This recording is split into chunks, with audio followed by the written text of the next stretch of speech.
An option now, a necessity later. Shalom Israel. First and foremost, Brakatah Yahweh, Bahashim, Yahushua, Bahashim, Rekakodash. Double honors to the elder apostles and elder bishops of GMS. Shalom to the whole elect, beginning with 144,000. Shalom. So once again, the title at hand is an option now, a necessity later. Right? And you know these females now, they feel like they have options, right? And it's really because Jake got here, they so damn thirsty for some box that these women can feel like they can pull any and everybody, right? Or they feel like they depend on certain men, or or they feel like they can treat another a certain way because of what benefits them, right? And like, how people be saying that, they got a main and they got a side and they got this and that. Well, soon ain't gonna be none of that, right? They have their options now, but soon, right, they gonna need that necessity, right? And ultimately, we're gonna become that necessity, right? Necessity. So let's get the definition. Necessity. A necessity.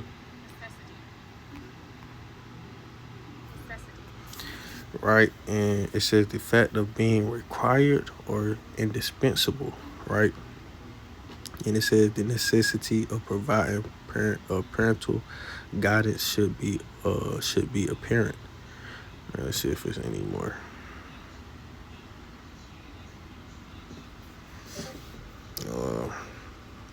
Well, y'all get let's see what similar words. You got necessary, right? A need, right? That's really what I was looking for, right? Necessary and a need, right? And as men of the Lord, right? The true servants, the true men of the Lord, we're going to be that need in the last days, right? So let's go to Isaiah 3 and verse 25. Say, thy man shall fall by the sword, and thy mighty in the war, right? And with this war going on with, America, Israel, and Iran, right? Soon is going to be a draft. That draft is December 2026. So that's a couple months away, right? And a lot of these men, when they go over there and get drafted, right? And it's a mandatory draft from ages 18 through 25, right? So in this mandatory draft, right, a lot of these men that go over there to the east, they never coming back. They never come back. So that woman options that they was having, right, ain't gonna be any options no more, right? That's when that Isaiah 4:1 going to come into play, right? But before I grab there, let's go back to 25, right? So it says, thy man shall fall by the sword, and thy mighty in the war, right? So that's when that Israelite man is going to be that precious man, right? He's going to become that strength, that protection, right? That these women are looking for, right? Cause that guy that goes to the gym, right? When he not able, you got to think about the famines, right? The wars.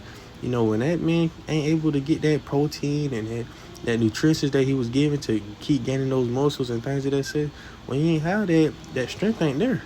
So how is he going to be able to protect, right?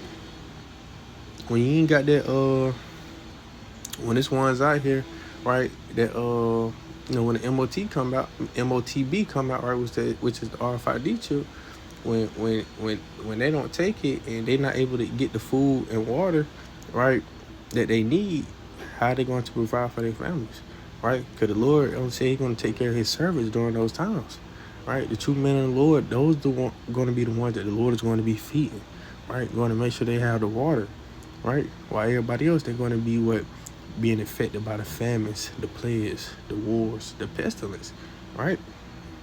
So let's go to Isaiah 4:1, right? And it reads, in that day 7 women shall take hold of one man, saying, we will eat our own bread and wear our own apparel.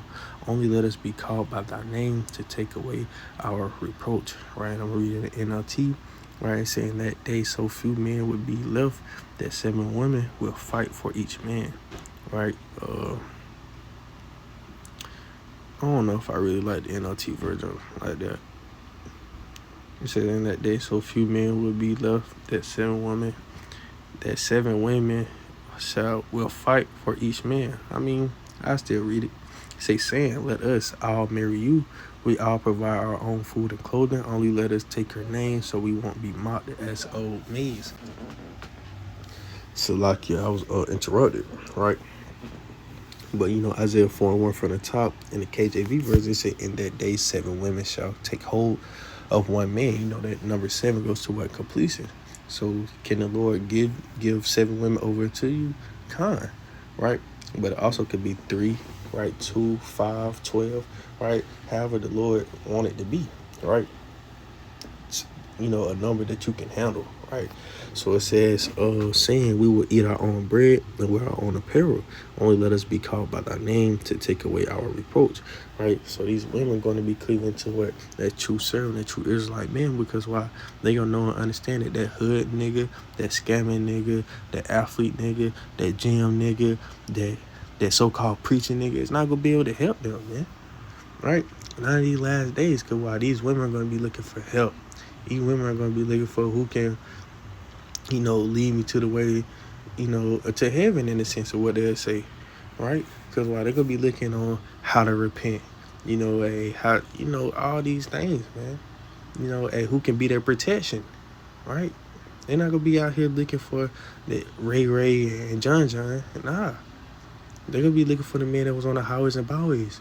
And once they find them, guess what they going to do? They ain't going to let go, right? They ain't going to let go, because why? They going to know ultimately you going to be their protection. They going to know that you their only chance, their only hope, until, teaching them the ways of righteousness, right? On who the Heavenly Father truly is, what's his name, who the only begotten Son truly is, what's his name, right? How a woman should move, how she should act, how she should be submissive, right? All these things that we could be able to teach them during these times, right?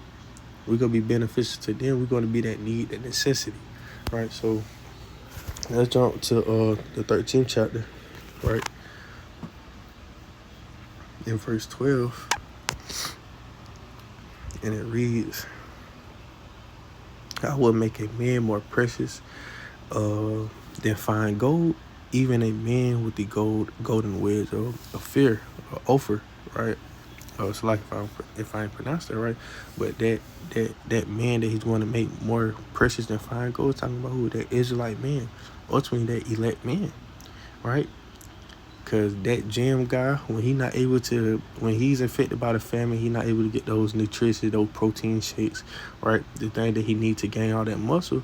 Hey, when he don't have those things, how's he going to still be strong? He's going to be weak. So that automatically crosses out that protection, gone, done away with. That hood nigga, you think that gun go last you? You think that little gun go do something to Esau's blessing, which is the sword? No, he's gone out of there. That scamming, you think that money go save you? The money ain't gonna do a fuck thing. You want to know why? Because the MOTB is going to be here, man. Right? The only way you're going to be able to do anything is if you have the mark. So if you don't have the RFID chip, all that cash you got, nothing. Paper. Might well burn that shit in the damn fire, man. So that scamming nigga going out the way. That athlete nigga. Athletes, women already know athlete the biggest hoes, that and this and that. Right? The athlete, he only gonna be caring about himself. Oh, nah, fuck that, but I gotta save myself. Shit, and that's how a lot of these other men is going to be too. So when they finally find that man that's on the highways and byways and they get a hold to him, guess what? They gonna do everything he say, right? They gonna change their whole mindset, man. Cause we gonna be the only one. We gonna be their only hope, right? We gonna be their only hope. They know they ain't gonna have no hope on surviving with the hood nigga, that scamming nigga, that athlete nigga, and so forth and so forth. The only hope is only going to be with the true man from Yahweh Bahashim Yahushua, right? That true servant that the Lord's going to soon make more precious than fine gold, right? Because a lot of these women, when they men go out in the draft, they go out to war, they going to become widows, right? So when they become widows, that means they're going to be lonely, right? They're going to need somebody to help provide. But what they have children, what they have kids, they gonna need a man. They need somebody to protect them, man. So let's go to Isaiah 32. Isaiah 32. We'll probably finish off here, right? At verse 2, right, and it reads, and a man shall be as an hiding place from the wind, and this is KJV version.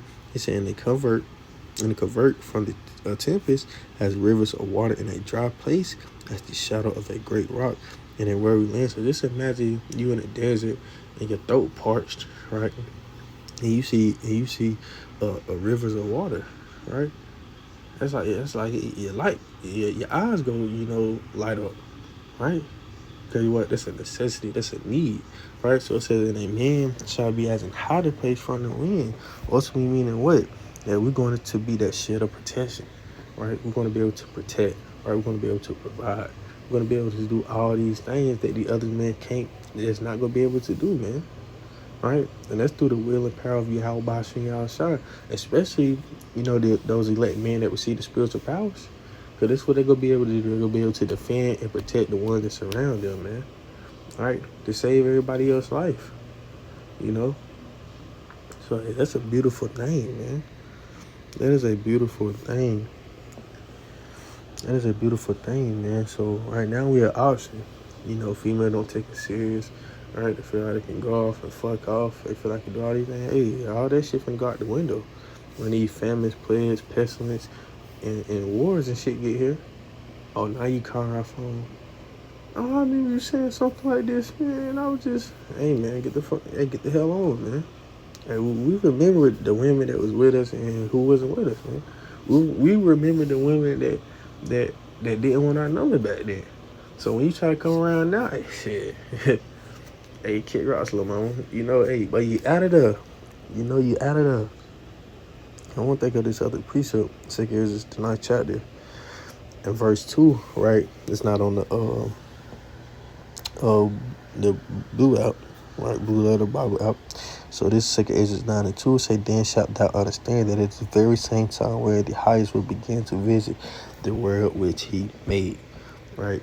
So people are going to see and understand that, hey, the Lord is, through these signs and things of that sense, but ultimately how Yahweh is going to send his only begotten son Yahushua back upon this earth, man. Right? So with that being said, Lord, this was a quick and edifying lesson. Once again, back by Yahweh, Bahasham.